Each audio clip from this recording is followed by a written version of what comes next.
Anytime you're charged with a domestic violence crime or the court believes that there's probable cause for domestic violence crime, they're going to require you to complete a firearm affidavit.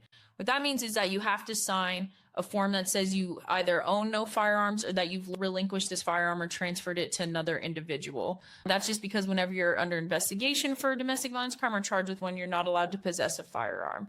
If you don't comply with this affidavit, or if the prosecution is able to find out that you were lying on this affidavit, you can face new charges such as a violation of protection order or other charges and consequences if you don't complete the firearm affidavit or if you're not complying with it.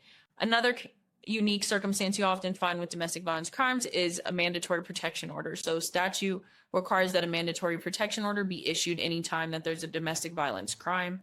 Often this mandatory protection order makes it so that you cannot contact, harass, molest, intimidate, or live in the home with the person who is said to be the alleged victim. Often you need a lawyer to help you in modifying this protection order that can allow you to go back home or have contact or things like that.